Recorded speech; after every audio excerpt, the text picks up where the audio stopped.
G'day, Daniel here from Living Entertainment North Coast. Now for you personally, what comes to mind when I say the words flagship open back headphones? Soundstage, detail retrieval, maybe comfort, or maybe you're more tech focused and you think about planar magnetic drivers or acoustic metamaterials. Or maybe it's just simple terms like exciting or dynamic. But what about the word smooth?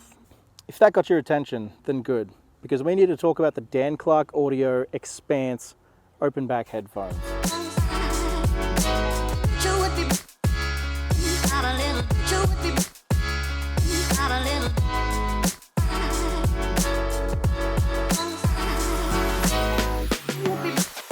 The whole unboxing process for these headphones really sets the mood for the listening experience ahead. The box itself is just plain black. You get the Expanse logo on the front, but the Dan Clark is just subtly hidden down on the bottom there. It's elegant, it's simple, it's clean. Inside you get a full color, double-sided quick start guide, which for a lot of you probably doesn't really sound like anything interesting or exciting, but as someone who's opened a lot of headphones, including quite a few expensive ones, well, a lot of the time the manuals inside, they feel cheap, they feel like an afterthought. You also get a certificate of authenticity, which again, for some of you might not sound like much, but at least to me, it's a sign of how much Dan Clark care about the experience you're about to have. Each certificate has the manufacturing number of the headphone, the date it was packaged. Yeah, it really makes it feel like a more personal experience. Now, depending on which version of these headphones you've ordered, you'll get a different cable in a little box in a compartment to the side. Now, in my case, I got the 1.8 meter VEVO cable with a 1/4-inch jack. The headphones themselves come in a really nice carry case that'll be instantly familiar to anybody who has ever used the Dan Clark Eon range, because it's basically exactly the same. It's incredibly tough, it's incredibly sturdy, and yeah, I think you would really actively have to go out of your way to damage the contents inside. I will say one of my few small niggles with these particular headphones is the case, in the sense that I cannot put the cable inside with the headphone. There's just not enough room, and given the size of the VEVO cables, I think it is definitely understandable, but it is also a little bit of an inconvenience. Although by the same token, these headphones do cost around $6,295 Australian currently, and I don't exactly see myself wanting to take them with me on the road anywhere, so I don't know how much use the carry case might get for you anyway. I guess your mileage may vary. And as good as all that is, we need to talk about the actual build of the headphones themselves. Now, coming in at 418 grams, these headphones aren't exactly light by any means, at least compared to a lot of lower end headphones. But funnily enough, if you're familiar with a lot of premium headphones, these are actually some of the lightest premium headphones you're going to find. Not that that weight was ever really going to be much of an issue in the first place, because these headphones use a self-adjusting suspension system. So that's built into the headband. It basically just means you put the headphones on and they just, regardless of the size of your head, they fit and they feel great. They truly are balanced perfectly in terms of weight. The synthetic suede and leather ear cups are also incredibly soft, incredibly comfortable. And the actual clamp force on the side of your head is pretty much spot on. I have a pretty large head. There's a lot of comfortable headphones that I still feel get fatiguing after long listening sessions. And after using these for 7 or 8 hours on some sessions, that was never an issue. There is also an embroidered Expanse logo on the top of the headband, which I think is a really nice touch, and it's not something that they had to do, but you know, I think it's pretty cool that they did it. The actual design of the framing itself is incredibly strong and sturdy. It's a mix of titanium and aluminium. And while I could see some, perhaps older people, saying that these headphones look a little too gamer for their personal tastes, I think, you know, they hit a really good balance between form and function. It's also worth mentioning the folding gimbals on the Dan Clark Expanse. These have been brought over from the Dan Clark Eon range, and not only do they allow you to basically fold up this rather large headphone into a really compact form factor, but they're surprisingly satisfying to use. I also have to talk about the VEVO cable. Obviously, this is a really nice cable. It doesn't have any of the issues that I've complained about with other cables in the past, where they're not flexible enough or they get in the way. No, despite how thick this cable is, and it is thick and it is heavy, It is absolutely, completely flexible and malleable, and not once during my entire testing time did that cable ever get annoying or in the way or sit awkwardly or anything like that. I wish all cables had the level of flexibility that this VEVO cable had.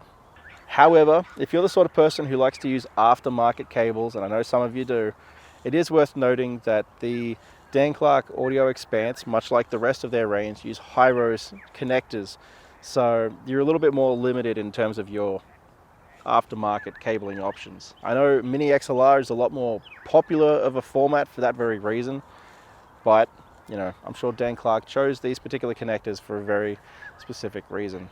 The baffles, carbon fiber, and the framing around the self-adjusting headband is a combination of nickel and titanium. So really, all around, in terms of materials at least, the Dan Clark Expanse is about as industrial design gets. And then of course, obviously, we have the audio specs. The single-ended planar magnetic drivers measure 76mm by 51mm. And the driver matching, which is something that I haven't really spoken about much on this particular channel, but is very important. For those of you who aren't aware, it's the way the illusion of space is created when you're wearing a pair of headphones. That driver matching sits at 0.25 dB, weighted to 20 to 10,000 Hertz. And lastly, of particular note, the total harmonic distortion is measured at less than 0.03% at 20 to 20 kilohertz, with a reference of 1 kilohertz at 94 dB. Pretty impressive. But in the end, these are, of course, just numbers. What really matters is that listening experience and how those numbers translate into sound. So we need to talk about music.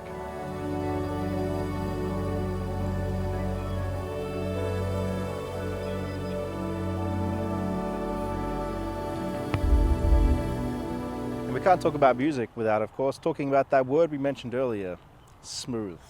It seems a little bit contradictory in a lot of ways, that something can be both high resolution and detailed, yet be smooth. So how has Dan Clark done it? Well, let's travel back in time to the year 2020, when KEF dropped the LS50 Meta.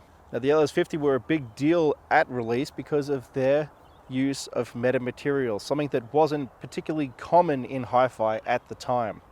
And for those of you who are unfamiliar with what a metamaterial is, well, it's essentially a complex maze-like structure that gets put at the back of, in this case, the LS50 Meta, and it absorbs unwanted sound frequencies and diffuses them. Now, obviously, there's a pretty big difference between a bookshelf speaker and an open back headphone. But what if I told you that Dan Clark found a way to engineer an incredibly similar solution that works on a micro scale? Because that's exactly what they've done. And Dan Clark Audio calls this their Acoustic Metamaterial Tuning System. But you might be wondering, this is an open back headphone. They can't put any metamaterials at the back, and you are 100% correct. So what they've actually done is the metamaterials actually sit between the transducer and your ear. If you look inside the actual ear cups of the Dan Clark Expanse, you can see where the actual metamaterials sit. It's actually pretty clearly visible, especially when the light hits it just right.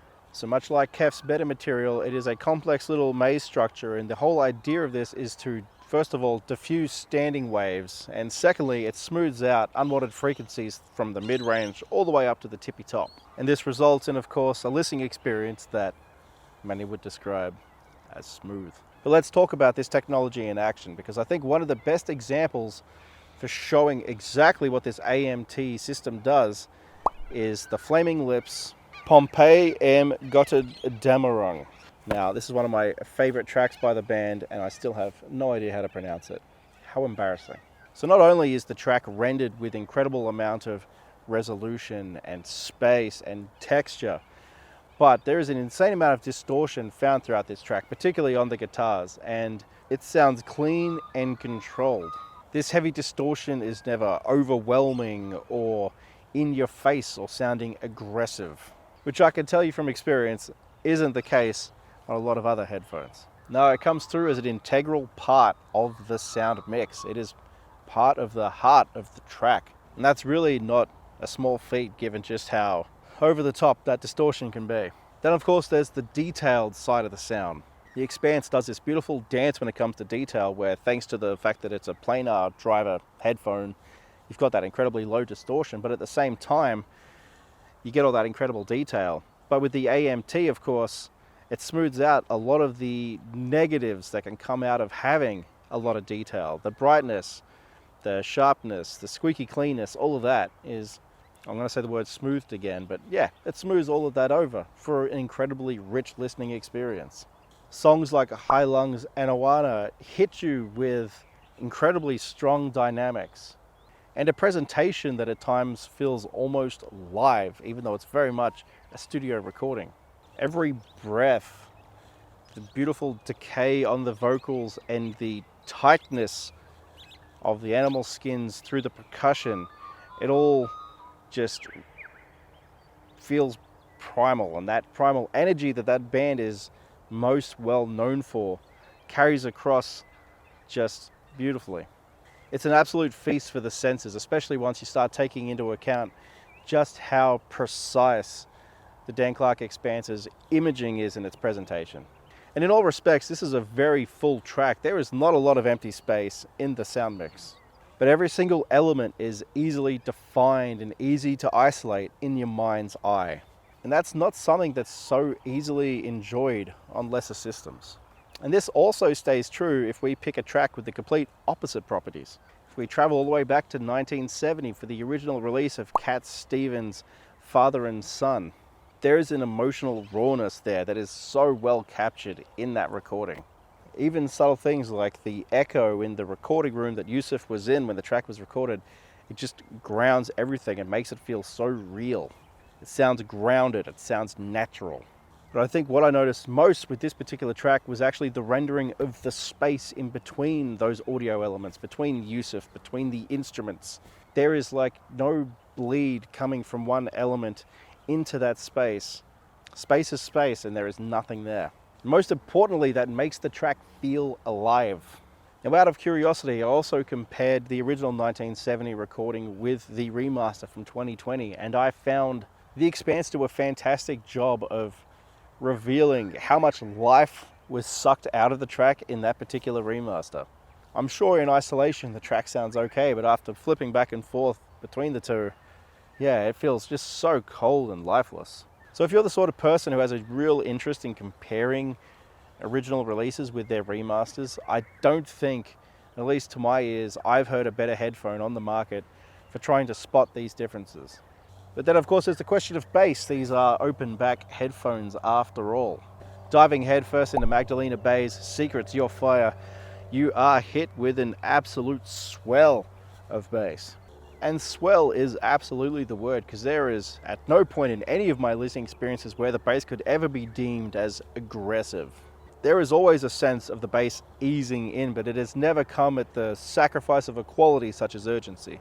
And while the bass can definitely be all-encompassing in its presentation at times, at no point was it ever overwhelming. None of the cute little 90s samples in Secrets Your Fire are ever buried or hidden by the bass. The bass is most certainly there, but it knows its place. And lastly, the presentation of the mid-range is absolutely superb. Alton Gunn's Rakia Su Kataman is packed to the brim with fuzzed out guitars and dreamy vocals.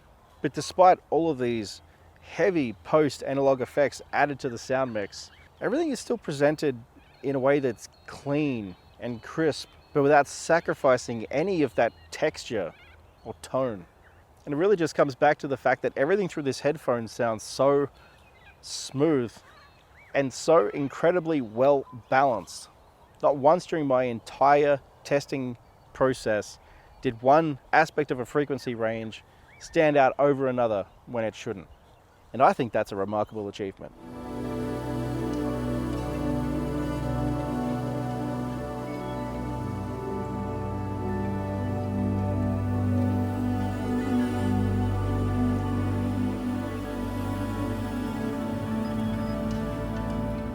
For pairings, I kept things relatively simple this time around. For my source, it was always the Chord Qutest. Hi, it's me again, in post. Just a small correction here. My source was actually this M2 MacBook Air being run via USB to the Chord Qutest DAC. Now, the first of the two headphone amplifiers I used was unsurprisingly the Chord Anni, given that it pairs directly with the Chord Qutest, and admittedly it is the one I use the most, mainly out of convenience because it fits on my desk. Now, I haven't mentioned this up until this point, but the Dan Clark Expanse are very hungry headphones. While listening to the Anni, while I did mostly listen to them at around 10 o'clock, I did feel like to get that truly satisfying experience, I needed to crank it up to 12. But what I loved most about this particular combination of the Qutest and the Anni and the Expanse was that it fixed the problem I've had with a lot of other, at least open back headphones on this particular setup. For me, a lot of open back headphones when paired up with this particular DAC and headphone amplifier can be information overload. It's a little bit too much for me. As someone who listens to a lot of, well, not amazing recordings, there was a lot of stuff that I just couldn't really enjoy or get into. But the Expanse with its Metamaterial tuning, it, well, smooths all that over. And I never at any point found anything was distracting or off-putting during my listening experience. And with that being the case, the Dan Clark Expanse is now my favorite headphone to use with that Chord Anni and Qutest combination. I also paired the Expanse with the Auris HA-2 SE Plus. And in a lot of ways, the differences between these two systems audibly was incredibly similar. There wasn't really much between them, aside from a couple of really key differences. Like, for example, the level of detail between the Anni and the Auris's presentation was pretty much on parity, and despite trying my best to pick the differences, it wasn't exactly easy. However, you do get that nice little bump to the mid-range that you would expect from a tube-based amplifier, which is, you know, if you're that way inclined, always a nice little bonus. But one of the bigger differences is how well that Auris drives the Expanse. It does it with absolutely, seemingly zero effort. And I think that has a lot to do with the biggest difference between the two, and that is in the presentation of the bass, because the Auris presents with a lot more authority and a lot more power. In terms of which of the two I would recommend, well, I think it comes more down to your preferences in terms of, well, first of all, your budget, and second of all, aesthetics, because sonically, I don't think the jump between them is there enough to really pick one over the other. But I can say one takes up a lot more space than the other, and that's probably something you should be considering more.